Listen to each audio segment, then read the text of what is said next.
해도 돼요 이제? 얼마 정도 하는 거야? 궁금한 거에 대해서.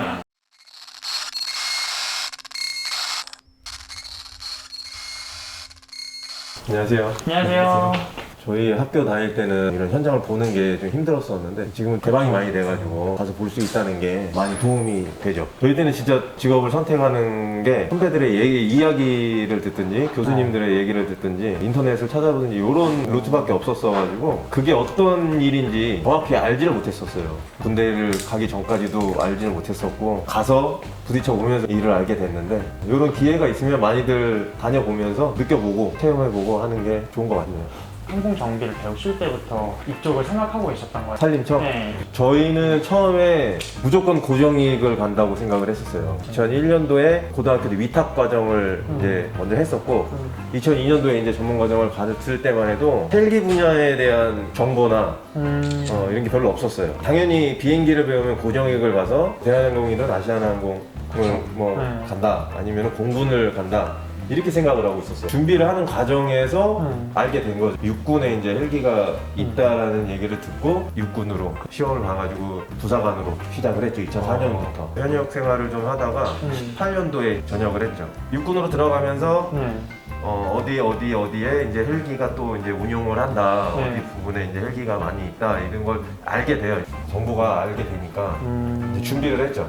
헬기를 가지고 있는 기관들 중에 산림청을 택하신 이유가 있으신가요? 조직이 제일 크고 헬기를 보유한 보유 대수도 가장 많고 항공 쪽으로 간다라고 하면은 말씀하셨다시피 보통 고정이가 네. 많은데 회전익만의 매력이 있다면 혹시 어떤 걸 수 있을까요?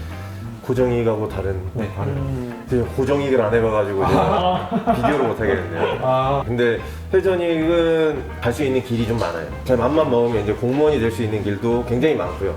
민간 업체 제가 알기로는 학교에도 이제 글로리 항공이라고 헬기를 보유하고 있는 업체가 있어서 그쪽에 가서 먼저 커리어를 쌓아갈 수도 있고 공무원 쪽으로 오게 되면 안정적인 생활을 할 수 있으니까 그런 장점이 좀 있죠.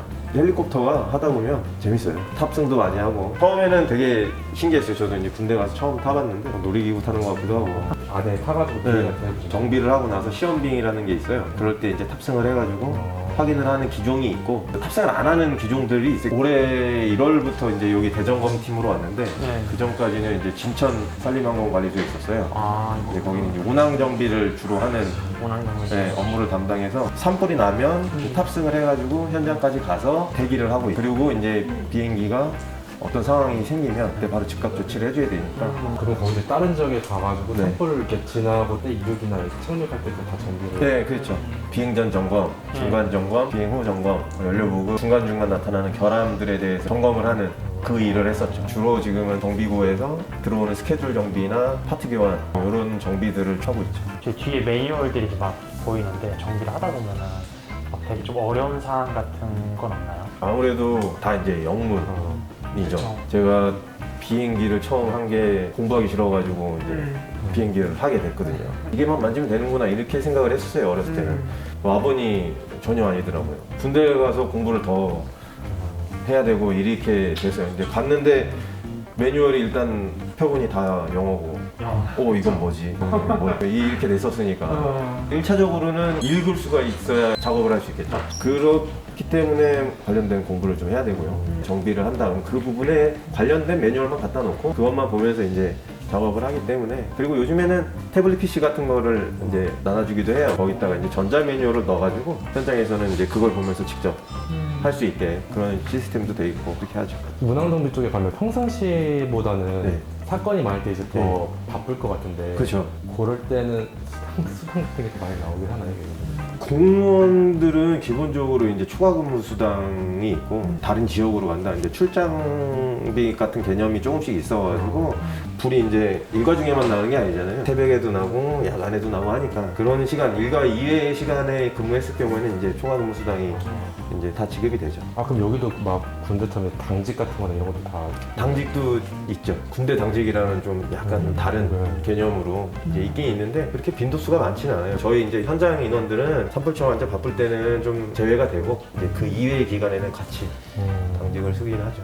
근무 환경은 그러면 전에 이제 군대에서 정비를 하셨을 때랑 지금이랑 어떤 면에서 좀 조금 다른 점이 어차피 비행기를 정비하는 거라 그렇게 크게 다른 점은 없고요. 어디든 새 거의 기종이 있거나 새로운 정비거나 이런 데는 환경이 다 좋아요. 근데 이제 워낙 오래된 이제 건물들도 많고 우리가 갖고 있는 헬기들이 다 새 건 아니잖아요. 제가 500MD 했던 것만 해도 76년산 이런 게 많았거든요. 그러면 경납고도 얼마나 오래됐겠어요. 겨울에 춥고 여름에 덥고 힘들어요. 그런 데는. 군대도 새로운 기종이 들어오거나 새로 지어진 경납고 이런 데는 엄청 좋죠. 환경이 좋으면 일하는 데도 네, 굉장히 편하거든요. 여기도 오래된 관리소 같은 경우는 좀 약간 열악한 데도 있고 그래도 여기 원주 같은 경우는 이제 본부다 보니까 그래도 시설이 어느 정도는 괜찮죠. 그래서 정비하기도 좀 수월하고 편하고 그렇죠.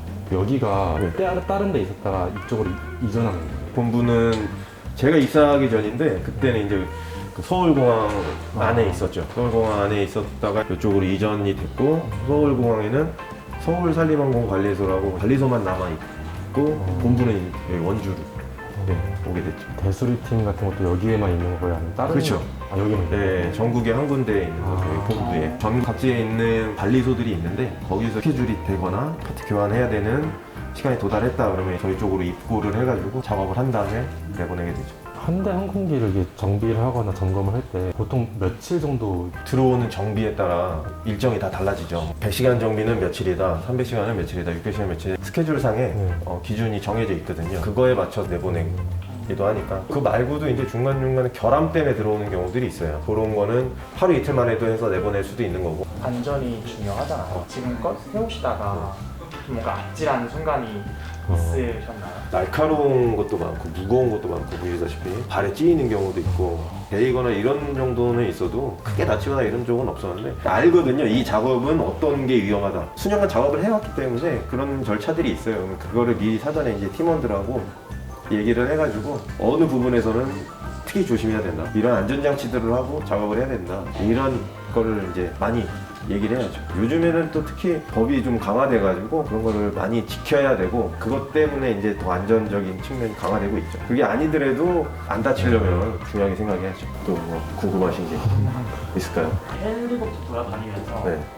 되게 궁금한 게 엄청 많더라고요. 네. 그러니까 외부에 보이는 거라던가 아니면 내부적이라던가 조종실 안에 들어가고 이건 뭐예요? 저건 뭐예요?